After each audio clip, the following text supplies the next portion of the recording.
자, 우리는 하나님을 삼위일체 하나님이라면 조금 교회 다닌 지 오래되시지 않는 분들한테는 조금 어려운 그런 말일 수도 있는데요.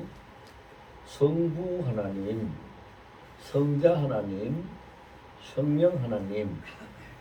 그래서 이 삼위일체 하나님이라 하나님 한 분이신데 하나님이 일하시는 그 자리는 세 가지고 그 구속사적인 목을 그 맥을 보면은 세 가지의 일로 이렇게 나타나기 때문에 붙여진 그런 신학적인 용어입니다.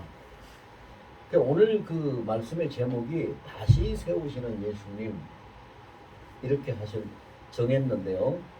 우리 하나님 아버지 즉 성부 하나님은 모든 것을 계획하시고 그 틀을 짜서 진행시키시는 하나님이라면 성자 하나님 예수님은 그 모든 것을 시행하시고 무너지고 부서지고 죽어진 자들을 다시 살리시고 회복하시고 세워가시고 그래서 구원에 이르도록 하시는 분이 예수님이시고 예수님 성자 하나님이시고 성령 하나님은 다시 세워주신 예수님을 믿는 자들이 그 믿음을 가지고 주님 오실 때까지 믿음을 잘 지키고 신앙생활을 해 갈 수 있도록 보존시키시고 도우시는 역사를 하시는 분이 성령 하나님이십니다.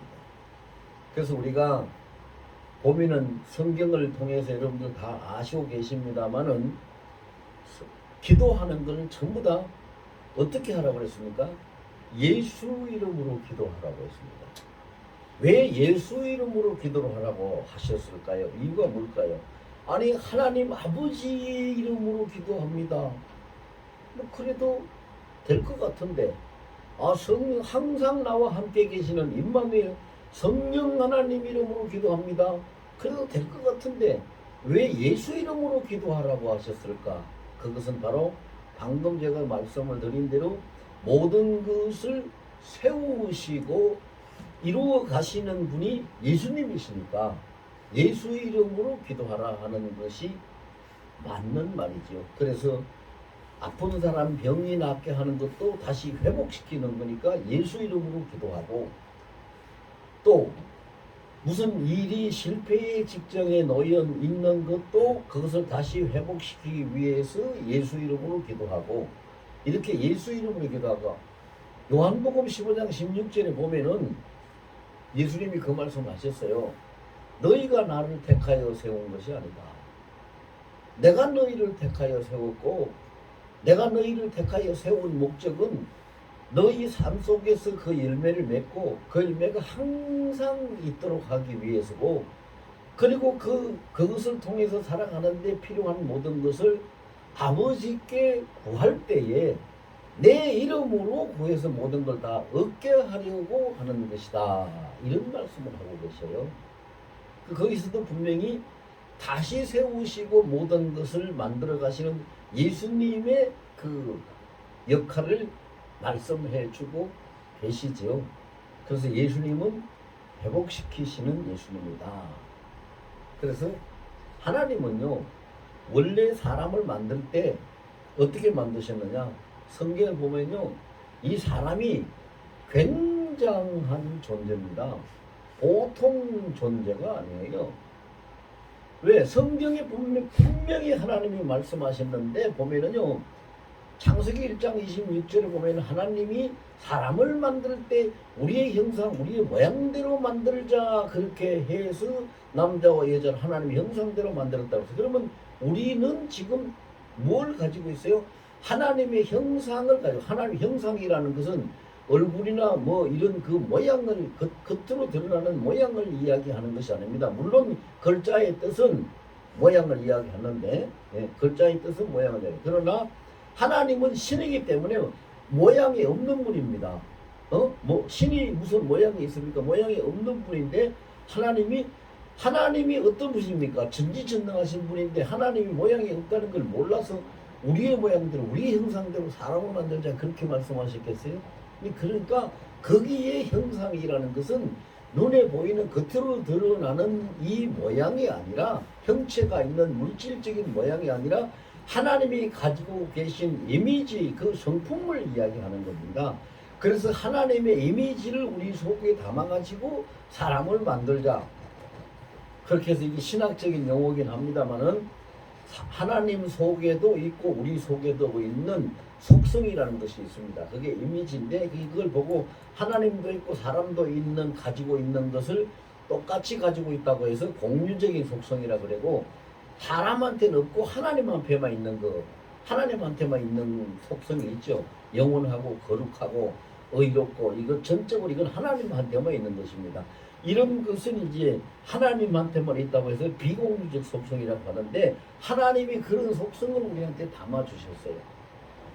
그리고 그것만 담아주신 것이 아니라 하나님이 흙으로 사람을 창조해 놓고 난 다음에 그 코에다가 생기를 불어넣어서 살게 하셔서 생명이 됐다고 그랬어요. 그러면은 생기를 불어넣었다는 얘기는 생명이 없는 그 물체 속에 하나님의 생명력을 주셔가지고 살게 하셨으니까 우리는 하나님의 생명을 공급받았어요. 마치 어머니 태중에 있는 아이가 그 부모의 아버지의 생명을 공급받아서 그 속에서 자라나서 밖으로 나오듯이 우리 하나님 속에 있는 생명을 우리가 공급받아 가지고 살아난 사람 그렇게 생명이 된 존재란 말입니다. 그것뿐만이 아니죠. 그렇게 해서 하나님이 하나님의 형상도 이미지도 담아주시고 하나님의 생명도 우리 속에 담아주시고 그래서 완전히 살아서 영생을 누리는 영원한 생명체로 우리를 만들어 놓으시고 난 다음에 하나님이 우리에게 뭘 주셨어요? 하나님이 이 세상에 창조하신 모든 것을 우리에게 다 기업으로 다 주셨어요. 그 창세기 1장 28절 이하부터 쭉 나오잖아요. 너희는 생육하고 번성하고 땅에 충만하고 땅을 정복하고 땅을 다스리고 이 모든 것을 너희 식물로 주는 보세요. 모든 것을 하나님이 우리에게 자 그럼 하나님 이제 보세요. 하나님의 형상과 하나님의 생기 생명과 하나님의 권능을 그걸 다스리는 권능을 우리에게 주셨으니 우리가 보통 존재가 아니죠. 그래서 사람은 우리는 믿든 안 믿든 알든 모르든 간에 우리 속에 뭐가 하나님의 유전자가 살아서 움직이고 있는 거예요.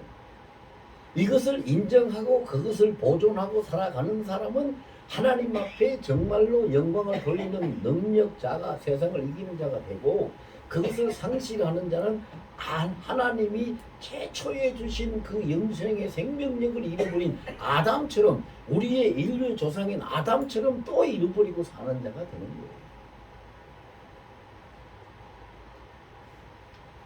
우리 조상이 잃어버렸으니까 나도 잃어버리고 살자. 그래서는 안 되잖아요. 조상은 잃어버렸더라도 나는 지키고 살자. 이래야 되잖아요. 그래서 그것을 다시 회복을 시켜주시기 위해서 오신 분이 예수님이세요. 우리 조상 아담이 다 잃어버린 것. 그것을 회복시켜 주시러 오신 분이 예수님이거든요. 그 예수님이 우리에게 회복시키러 오신 거예요. 그렇게 해가지고 천국의 복음을 전하시고 예수님을 알고 만날 수 있고 믿을 수 있는 우리 눈높이에 맞춘 구원의 도를 길을 다 만드시고 난 다음에 예수님이 내가 길이다, 내가 진리다, 내가 생명이다, 나를 믿어라, 구원받는다, 아버지께로 간다 이런 말씀을 전해주신 분이 예수님이시죠. 근데 이제 하나님의 법이 있잖아요. 하나님의 법이 뭐냐? 하나님의 법은 죄의 삭선 사망이야. 죄를 지으면 죽어야 돼요. 살 수가 없어요. 그게 하나님의 법이에요. 하나님의 법을 우리가 깨뜨릴 수가 없어요. 죄의 삭선 사망이다. 피 흘림이 없은 즉 죄 사함이 없느니라. 이게 하나님의 법이에요. 그러니까 예수님이 우리를 회복시키시려면 죄의 삭수로 죽으셔야 되고 죄 사함을 받게 하려면 피를 흘려야 돼요. 그래서 예수님이 하나님의 법 그대로 행하셨어요. 십자가에서 죽으시고 피를 흘리셔서 죄값을 다 지불하시고, 그래서 완전히 모든 것을 다 끝내시고, 그러고 난 다음에 그 회복의 역사가, 다시 세우는 회복의 역사가 끝났기 때문에 예수님이 요한복음 19장 30절에 이제 내가 다 이루었다 이렇게 선포를 하셨어요. 다 이루었다. 여러분, 다 이루었다 다섯 자밖에 안 되지. 다섯 자입니까? 넉 자입니까? 다 이루었다 다섯 자예요. 거기 헬라 말로 하면 테텔레스타이에요. 예수님은 그 당시에 헬라 말로 말씀하셨어요. 이제 우리 성경에 다 이루었답니다. 근데 그 다 이루었다는 다섯 글자 속에 들어있는 것은요, 우리가 평생을 헤아려도 다 헤아리지 못하는 사건의 내용이 들어있는 거예요. 사건 내용. 뭔 얘기냐? 간단하게 이야기하면요, 예수님이 그것을 다 이루었다고 선포하기 이전까지, 그 시간까지 사람들, 인류들이 지은 제 모든 죄값을 이미 예수님이 다 피를 흘려서 청산을 하셨다. 그래서 구원의 조건은 완성이 되었다. 다 이루었다는 것이 그것이고, 그 다음에 두 번째로는 그 현장에서 그 시간에 예수님을 조롱하고 핍박하고 욕하고 하는 그런 자들까지도 구원 얻을 수 있는 기회를 예수님이 다 그 핏값으로 지불하시고 그 길을 닦아 놓았기 때문에 그것까지도 이루었다. 그리고 그때는 아직 태어나지도 않은 이후에 미래에 사는 사람들, 우리들도 그때는 안 태어났잖아요. 미래에 사는 사람들도 예수를 믿는, 예수를 통해서 구원 얻고 제사함을 받고 천국에 갈 수 있는 모든 길을 다 이루었다. 그것을 한 다섯 글자 속에 전부 다 있는 건데, 이것을 다 풀어서 설명하려면 끝이 없어요. 그래서 요한복음 제21장 제일 마지막에 가서 무슨 말씀이 있습니까?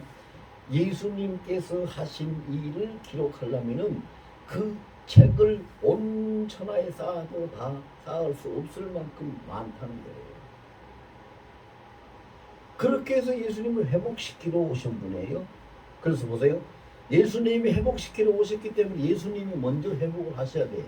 먼저 회복을 하시는 걸 우리에게 보여주신 게 뭐예요? 예수님이 십자가에 죽으셨어요. 제자들도 실망하고 다 뿔뿔이 흩어져서 떠났죠. 오늘 본문에도 보면 뿔뿔이 흩어져서 떠난 그 제자들의 사건이 지금 나오고 있는 거예요. 십자가에 죽으셨어요. 그런데 사흘 만에 다시 살아나셨어요. 부활하셨어요. 당신의 죽음이 그 다시 영생하는 생명으로 회복되고 살아나셨어요. 그런데 혼자서 살아나신 것이 아니라 성경을 보면은 예수님이 사흘 만에, 죽은 지 사흘 만에 부활해서 살아나신 것이 무슨 사건이 되었어요? 예수 믿는 모든 사람들이 다 부활해서 살아나는 그것의 첫 열매가 되었다라고 기록을 하고 있어요. 첫 열매. 이 사건부터 예수님은 다시 회복시키고 다시 세우시는 예수님이라는 것을 증명하고 있어요. 모든 걸 우리는 다 잃어버렸어요. 모든 걸 다 잃어버렸어요. 생명까지 다 잃어버린 건 뭐 다 잃어버렸잖아요. 근데 예수님이 다시 오셔서 그걸 회복을 시켰어요. 그 회복을 시키시는데 말로만 하는 게 아니에요. 예수님이 나는 너희를 다시 회복시키고 다시 살리고 다시 세우러 왔다. 말로만 그렇게 하셨으면 사람들이 못 믿었을 거예요. 근데 예수님 당신 자신께서 직접 그것을 보여주셨어요. 그 몸으로 보여주셨다. 귀신 들린 자 귀신을 쫓아내면서 고쳐주시고, 벙어리 된 자 말하게 고쳐주시고, 안전병이 일어서도록 고쳐주시고, 기머거리 들을 수 있도록 고쳐주시고, 다 병자들을 고치시면서 회복시키는 것을 보여주시고, 당신께서 죽으셨다가 다시 살아나는 죽음이 없는 영생의 부활로 첫 열매가 되신 것을 통해서 회복시켜주신다는 예수님을 증명하시고 진짜로 누구든지 의심할 수 없을 만큼 실제 사건으로 보여주신 거예요. 이것을 보고도 우리가 예수를 못 믿겠다? 그럼 어쩔 수 없죠. 어떡하겠어요? 그런 거예요. 어떤 사람이요, 떡을 줬는데 떡이 참 맛있어 먹어보니까. 그래서 옆 사람한테 이 떡이 참 맛있네. 같이 자네도 먹게. 같이 먹세. 그래 먹으면서 또 먹어도 또 맛있어. 떡. 그래서 옆 사람한테 묻는 거예요. 떡 맛있지? 몰라. 이게 맛있는 건가? 먹어도 모르면 어쩔 수 없는 거지. 먹어도 맛을 모르면 그거 어떡할까요? 방법 없는 거잖아요. 방법 없는 거. 우리가 예수님의 은혜를 먹고 그 사랑을 먹고 되어진 일을 보고 예수님이 성경에도 그랬어요. 너희가 나를 믿지 못하겠거든 내가 해놓은 그 일을 보고 너희가 믿으라고 그랬는데 그것을 다 보고 그것을 다 알고 그것을 겪으면서도 못 믿는다면 그건 대책 없는 거잖아요. 어떻게 하겠어요? 방법이 없어요.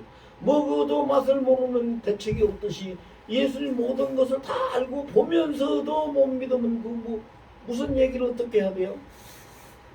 방법이 없어요. 근데 그런 세상이 지금 현실이에요. 왜 그럴까요? 참 우리가 안타까운 것이 있어요. 지금 현재 이 시대의 교회들은 예수님을 제가 이런 말씀 드리면 참 부끄럽고 좀 죄송한 얘기인데 예수를 믿는 교회가 아니라 예수를 장식한 교회가 됐어요. 그래요 지금. 예수를 믿는 교회라면 예수님이 살아계신 것을 인정해야 되잖아요. 살아계신 것을 인정하고 그분을 받들고 따르고 섬겨야 되잖아요. 그런데 자기 하고 싶은 대로 하고 이런 학원을 여기에 내가 필요해서 갖다 놓고 구경하고 있듯이 자기 하고 싶은 대로 하고 주님 앞에 예배드리고 기도하고 찬송하고 하는 것은 자기의 기분대로 은혜대로 자기의 형편대로 하면서 그냥 구경거리로 장식품으로 정도밖에 여겨지지 않는 교회가 되어버렸어요.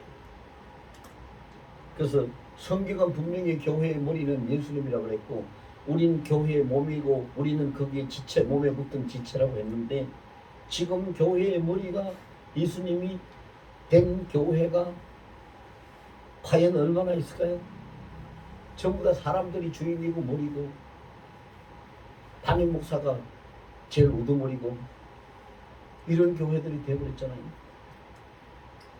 그러니까 예수님을 실제 살아계시고 여기 계시는 그 예수님을 믿고 따른다는 것이 불가능한 거예요. 그것이 불가능한 거예요. 근데 이것이 뭐냐? 이것이 사탄의 계략이고 사람들이 여기에 속는 거지요. 그래서 처음에는요 예수를 믿으려고 하니까 사탄이 뭐라고 그랬어요?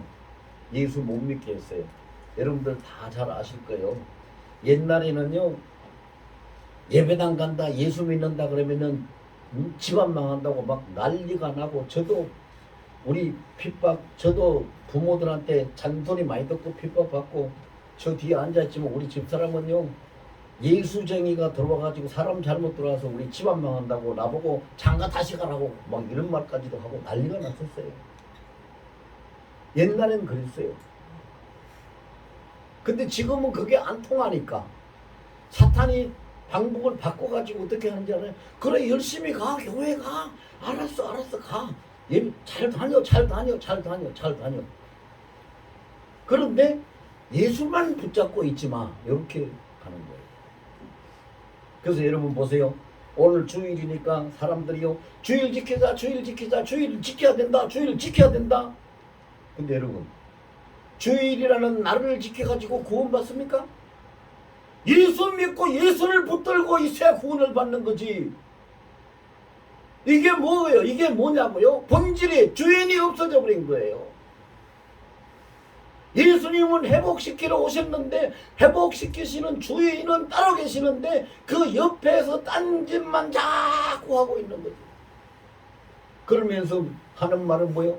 아이고 기도하면 된다고 했는데 그것도 아니에요. 나는 지금 100일 기도도 해봤어. 40일 작정돼 철야도 해봤어. 금식도 해봤어. 그래도 안 되더라. 왜 안 돼? 왜 안 돼? 주인 없이 허공에다 대고 했기 때문에.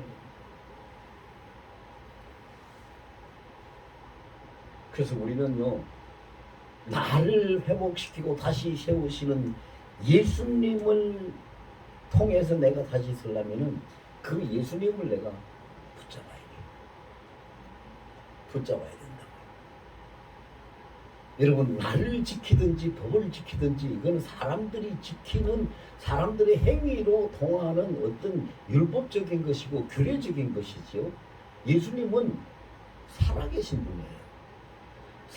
이 자리에 지금 여기에 현존에 계시는 분이라고요.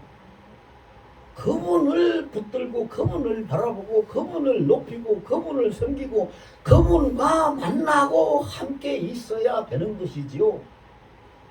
나를 지켜서 오늘 주일 지켰어. 나 교회 가서 예배 드리고 왔어.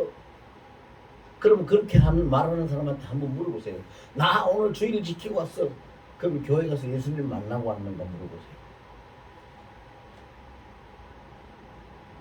예수님 만나고 왔어. 그렇게 말하면 그 사람 엉터리요. 왜 엉터리요? 예수님을 만나고 오기는 뭐 예수님을 만났다가 다시 떼어놨다가 혼자 옵니까? 예수님을 만나면 항상 같이 함께 하는 거예요. 왜? 예수님이 그랬어요. 세상 끝날까지 너와 함께. 그러면 절대 헤어지고 떨어지는 일이 없다는 거예요. 한순간도 떨어지지 않는 거예요. 그러면은 주일을 나는 주님 앞에 예배 드리고 왔어. 그러면 예배는 행위니까 드리고 왔어라는 말도 있지만 그러면 어떻게? 지금 주님이 나와 함께 계셔. 이렇게 말을 해야 정상입니다. 여러분, 이 신앙이 다시 오시는, 다시 세우시는 예수님을 예수님 되게 하시느냐, 아니면은 십자가의 그 은혜를 우리가 다 무산시키느냐. 굉장히 중요한 결과가 여기에 달려있잖아요. 그래서 예수님은 인간의 눈높이에 맞춰서 이걸 회복을 시켜 주시기 위해 가지고 몇 가지, 오늘 본문에 보면은 몇 가지 행하신 일이 나옵니다. 그 예수님이 이 제자들 앞에서 행하신 그 일은 지금 우리 앞에서도 똑같이 행하고 계십니다. 자, 보세요. 예수님이 제자들을 언제 찾아가셨느냐? 여기 수제자라고 말하는 베드로와 더불어 6명의 제자들이 바다로 고기 잡으러 갔습니다. 왜 바다로 고기 잡으러 갔을까요? 우리가 먹고 살아야 되니까 산입에 거미줄 절대 없잖아. 죽기 전에 살 길 찾아야 되잖아. 난 고기 잡으러 갈 거야. 베드로가 그렇게 말하니까 같이 있던 제자들이 아이고 베드로 형 나도 갈 거야. 나도 갈 거야. 같이 가. 그래서 다 고기 잡으러 갔어요. 그럼 이 사건이 무슨 사건이에요? 예수님 앞에 나왔다가 예수님 앞에 부르심을 받고 제자로 나왔다가 예수님을 잃어버리고 다시 옛날 그 자리로 되돌아가 버린 상황이 됐죠. 그러면 그들의 인생은 바닥까지 떨어졌어요. 모든 걸 다 상실해 버렸어요. 바닥까지 모든 걸 다 상실해 버리고 바닥까지 떨어지고 난 다음에 지금도 그런 분이 있어요. 지난주에 제가 어떤 분을 만났는데 그런 얘기를 하더라고요. 자기가 열심히 신앙생활을 하다가 결혼하기 전에 여자분인데 젊은 여자분인데 결혼하기 전에 신앙생활을 열심히 잘했대요. 처녀 때. 근데 결혼하고 나서 7년 동안을 교회를 못 다녔어요. 그래서 내가 물어봤어요. 7년 동안 교회를 못 다녔어요. 교회만 못 다녔어요. 예수를 안 믿었어요. 그랬더니 교회 못 다녔으니까 뭐 믿은 것도 아니잖아요. 그래서 제가 그분 보고 그랬어요. 7년 동안 예수님이 당신 방문 앞에서 두드리는 물소리가 귀가 아프지도 않던가요? 오늘 본문 보세요. 제자들은 다 그냥 내려놓고 다 실망해가지고 다 끝났다고 그래가지고 다시 옛날 지들 직업인 업으로 되돌아가가지고 고기 잡으러 가자고 갔는데 예수님은 고기 잡는 그 현장까지 찾아가셔요. 그래서 그들이 그토록 고기 잡기를 원하니까 예수님이 먼저 고기부터 잡게 해주시잖아요. 찾아가셔가지고 뭐라 그래? 얘들아, 너희들 고기 넌 잡았냐? 아니, 한 마리도 못 잡았어요. 누군지도 모르고 그냥 대답 한 마리도 못 잡았어요. 그랬더니 예수님이 뭐라 그래요? 너희 그물을 배 오른편에다가 던져라. 그리하면은 얻으리라. 배 오른편에 던졌더니 큰, 요새로 말하자면 큰 대방어 같은 거겠죠. 큰 물고기가 153마리가 잡혔는데 그물이 찢어져야 되는데 그물이 안 찢어졌다고 그랬어요. 그렇게 잡혔어요.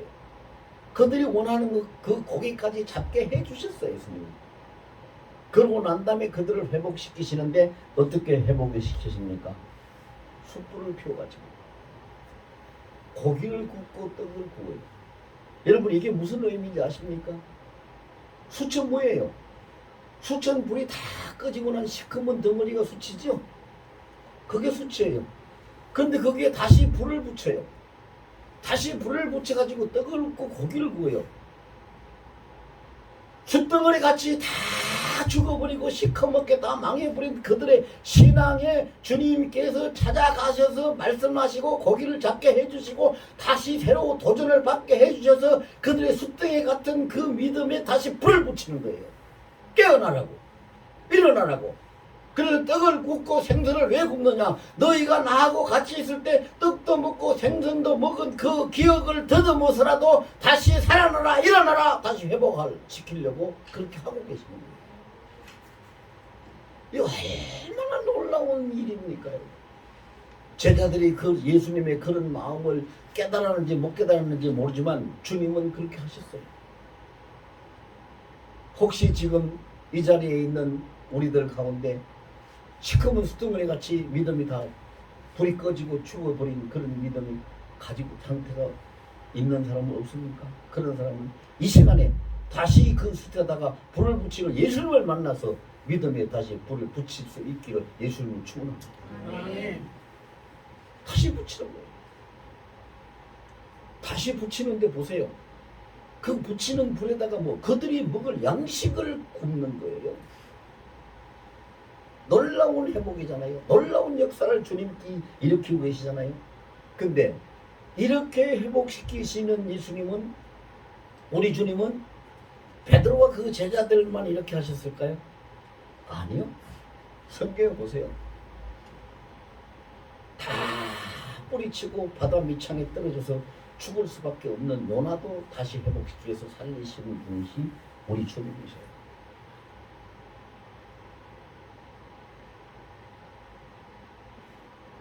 놀라운 분이죠. 정말 완전히 바닥까지 떨어진 제자들을 다시 회복시키시고 죽음의 자리 사지까지 내려가 버린 요나도 회복시키시고, 그러면 그 주님이 오늘 살고 있는 이 시대의 우리들을 회복시키지 않을 사람이 누가 있을까요? 사지까지 떨어진 자도 주님이 회복시켜요. 모든 것을 포기하고 다 버리고 그냥 바닥에 완전히 바닥까지 나라까지 떨어진 자도 주님이 회복을 시키시는 거예요. 시커먼 숯덩이 같은 자도 다시 불을 피워서 양식을 먹을 수 있는 힘을 공급하고 그들에게 다시 살아날 수 있는, 세워질 수 있고 일으킬 수 있는 기회를 주고 계시는 거예요. 이러한 예수님을 지금 이 시간 여러분 각자가 나의 예수님으로, 나를 세우시는 예수님으로, 나를 회복시키시는 예수님으로 모셔드리기를 예수님을 축원합니다. 그 예수님을, 나의 예수님을 모셔드려야 돼요. 목사의 설교를 그런 일이 있었대, 그렇게 하지 말고 지금 여기서 나를 그렇게 일으키고 계신다. 나의 중심에, 나의 믿음에, 나의 중심에 불을 붙이고 계신다. 그 주님을 내가 모셔드린다 하고 모셔드릴 수 있는 것이 우리의 가장 큰 축복이죠. 가장 큰 축복.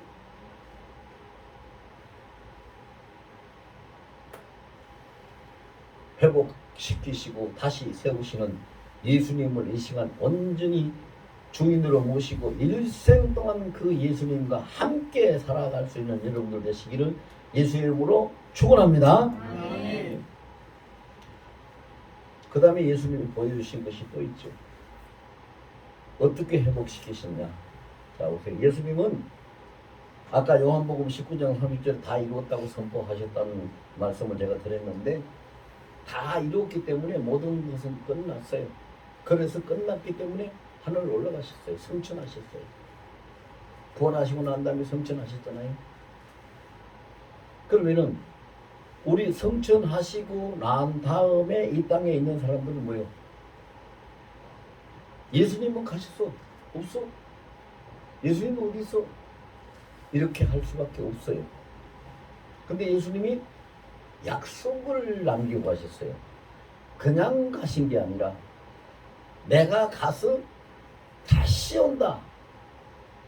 요한복음 14장 1절에서 3절까지 보면은요, 구체적으로 예수님이 설명한 그 말씀을 약속을 하시죠. 하나님을 믿으니 또 나를 믿으라. 내가 가서 너희 있을 처소를 예비하고 너희 처소를 다 예비하게 되면 내가 다시 와서 나 있는 곳으로 너희를 인도해 가리라. 이렇게 약속을 하고 계세요. 그럼 예수님의 우주적인 큰 회복의 역사, 다시 세우시는 역사 중에 하나가 뭐예요? 마지막 역사가 예수님은 승천하셨는데 승천으로 끝나는 것이 아니라 다시 오신다. 다시 오신다. 다시 와서 뭐를 회복시켜요? 우리하고 영원히 함께 사는 공생.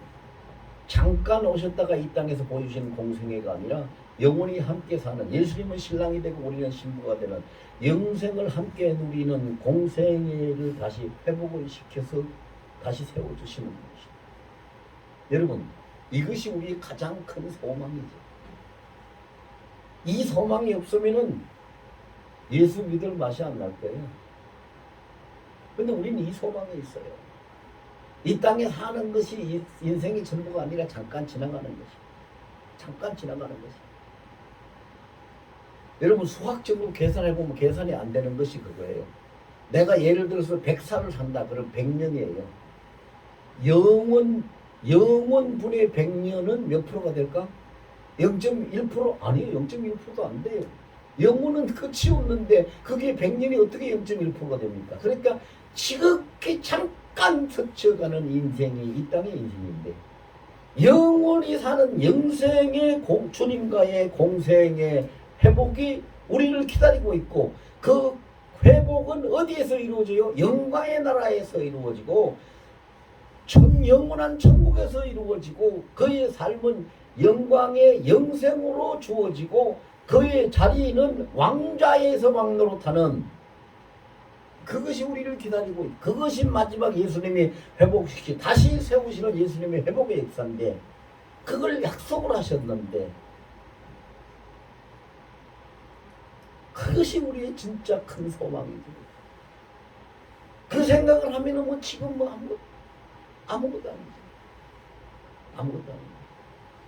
결혼 날짜를 받아놓은 신부가 몸이 좀 안 좋고 안 좋은 일이 생겼다고 해도 결혼 날짜가 정해져 있기 때문에 그 날짜를, 정해진 날짜를 생각하고 그 결혼할 신랑을 생각하면은 어떤 어려움도 고난도 다 이겨낼 수가 있죠.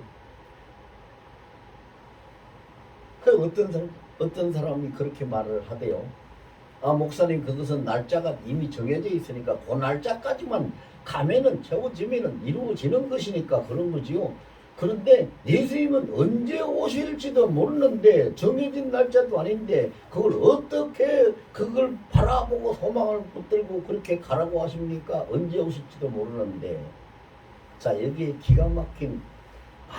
아주 기가 막힌 뜻이 숨어 있죠. 하나님의 비밀이 숨어 있어요. 하나님의 비밀이. 이전 것을 살펴보면은 우리가 이후에 일어날 일들을 알 수가 있어요. 예수님은 이 땅에 우리를 구원하러 구세주로 오실 때에 모든 것을 예수님의 입장에서, 예수님의 차원에서 오시고 행한 것이 아니라 100% 전적으로 사람의 차원에서 사람의 눈높이에 사람의 수준에 맞춰서 오셔서 우리를 구원하시는 일을 하셨어요. 그것 때문에 예수님이 우리 사람하고 똑같은 몸을 입고 성육신하고 몸을 입고 이 땅에 오셨다는 것. 이 땅에 오셔가지고 따로 다니시면서 사신 것이 아니라 사람들하고 같이 먹고 자고 복음 전하고 다니면서 살았고, 똑같은 환경 속에서 풍랑을 만나면 같은 풍랑 속에서, 또 힘든 일을 만나면 같은 힘든 일 속에서 함께 지내신 모든 것을 우리 수준의 차원에 맞췄어요. 그리고 죄를 지으면 죽을 수밖에 없는 인간의 그것도 하나님 예수님이 능력이 없어서가 아니라, 그걸 묵과할 수 있는 능력이 없어서가 아니라 우리 눈높이에 우리 수준에 맞췄기 때문에 죄의 삭선 사망이란 하나님의 법대로 주님이 죽어주신 거예요. 또 피를 안 흘리시고는 안 되는 그런 이유가 있어서가 아니라, 피 흘림이 죄사함의 하나님의 법이기 때문에 우리 죄를 사하시기 위해서 우리 눈높이 수준에 맞춰서 피를 흘려주신 거예요. 그리고 이 땅에 사는 동안에 사람들이 지금 보세요. 코로나도 그렇지만 모든 것이 굉장히 많은 병폐가 세상을 그냥 뒤엎고 있죠. 많은 병폐. 근데 성경에 보면은요, 예수님이 만드신 예수종합병원이 있어요. 예수종합병원. 여러분, 예수종합병원이라는 말 못 들어본 분도 계신 것이고, 안 들어보신 분도. 예수종합병원이 어디 있느냐? 이사야 53장 5절과 6절에 보면 예수종합병원이 있어요. 이사야 53장 5절 말씀은 치료하는 병동이에요. 6절 말씀은 회복하는 병동이에요. 치료하는 병동에 가면 뭐가 있어요? 왜 종합병원이라냐? 거기에 허물과 허물을 다 치료하는, 허물을 회복시키는 병동이 있어요. 그가 찔리면 우리의 허물 때문이라, 찔림으로 인해서 모든 허물이다. 그 다음에는 어떤 죄를 지었든 간에 죄를 다 사함받는 병동이, 죄사함 병동이 있어요. 그게 뭐예요? 이 죄악과 그가 상함은 우리 죄악 때문이다. 그 다음에 우리가 어떤 고난을 받고 붙들림 받고 얽매임을 당해도 거기에서 풀려서 자유와 평안을 얻을 수 있도록 고난과 치료하는 병동이 있는데, 그것이 뭐요? 그가 징계를 받음으로 우리가 평화를 누렸다. 그 다음에 어떤 병이든, 영육간의 어떤 병이든 모든 병을 다 고치는 그 질병과가 있는데, 그 질병에서 뭐요? 그가 첫째에 맞으면 우리가 나음을 입었다. 그리고 다 나음을 입고 나서는 우리가 회복을 해야 되잖아요. 회복을 해야 되는데 우리 스스로 약해서 회복을 못하니까 그 다음 6절에 있잖아요. 하나님께서 우리의 모든 짐을 다 예수님께 위임시켰다. 끝났어요. 짐을 다 벗었으니까 회복. 그래서 예수님은 친히 우리에게 말씀하시기를, 마태복음 11장 28절에 수고하고 무거운 짐진 자들 다 내게로 오라. 내가 너희를 쉬게 하리라. 회복. 근데 그게 가려면 어떻게 해야 돼요? 요한복음 10장 9절 문을 통해야 돼. 그 문이 뭐예요? 예수님이 내가 양의 문이라 그랬어요. 예수님을 통해서만 들어갈 수 있는. 그것을 주님이 우리에게 주신 이유는 예수님을 붙들고 예수님을 믿고 예수님을 모시고 그 안에서 모든 치료를 받고 회복을 받아서 기다리면 예수님이 우리를 데리러 다시 오시는, 예수 재림을 약속하신 다시 오시는 그날이 있기 때문에. 그런데 그날은 아버지도 모르고 아무도 모른다고 그랬어요. 알 수 없는, 그리고 언제 오실지를 모른다 그랬어요. 여러분, 사람들이요 여기에서 다 속아요. 사탄이 속이는 거예요. 언제 오실지를 모른다 그러니까 사탄이 뭐라고 속이는지 알아요? 아이고야 지금 예수 왔다 간 지가 2000년 넘었어. 앞으로 1000년도 있다 올지 뭐 100년도 있다 올지 뭐 어떻게 언제 올지도 몰라. 언제 올지도 모른다고 성경에 그랬잖아. 그렇게 해서 사람들이요 예수가 다시 오실 날이 아직 멀었다고 생각하도록 만들고 그래서 깨어있지 않도록 예수님 맞을 준비를 하지 못하도록 사탄이 속이는데 그게 속아놓은 거예요. 여러분 잘 그 말의 뜻을 잘 새겨보세요. 언제 오실지 모른다. 언제일지 모른다는 얘기는 지금도 오실 수 있다는 얘기요. 안 그래요? 지금도 오실 수 있다는 얘기요. 1시간 뒤에도 오실 수 있다는 얘기요. 오늘 밤에도 오실 수 있다는 얘기요. 그런데 하나님이 지금까지 우리에게 예수님이 하신 걸 보면 그 언제가 언제일까요? 아까 제가 쭉 설명해 왔잖아요. 처음부터 예수님의 우리의 구원사는 구속사는 우리의 철저하게 우리 수준에 우리 눈높이에 맞춰서 시작이 됐다고 그랬어요. 그러면 그 언제는 언제일까요? 그것도 우리 수준에 맞추는 언제예요. 기다리다 못해서 지쳐서 쓰러져서 포기해서 그때까지 가는 것이 아니라 지치기 전에 포기하기 전에 낙심하기 전에 때가 이를 때에 예수님이 오신다는 거죠. 그래서 성경에 한 구절이 있어요. 한 구절. 그 한 구절이 뭐라고 되어 있는지 아세요? 너희가 더디사고 생각할 그때처럼 더디게 오시는 것이 아니라 그 전에 오신다. 이래서 예수님은 우리를 다시 회복시키시고 세우시는 예수님. 저를 따라서 하세요. 예수님은 나를 회복시키십니다. 예수님이 먼저 죽으셨고 다시 사셨습니다. 그러니 나도 영생으로 다시 삽니다. 예수님이 승천하셨습니다. 그러나 다시 오십니다.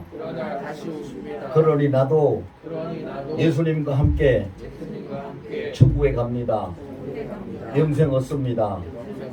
나는 나를 다시 세우시는 예수님을 모시고 삽니다. 예수님만 바라고 삽니다. 아멘. 이걸 가지고 우리 2분만 통성으로 기도하겠습니다.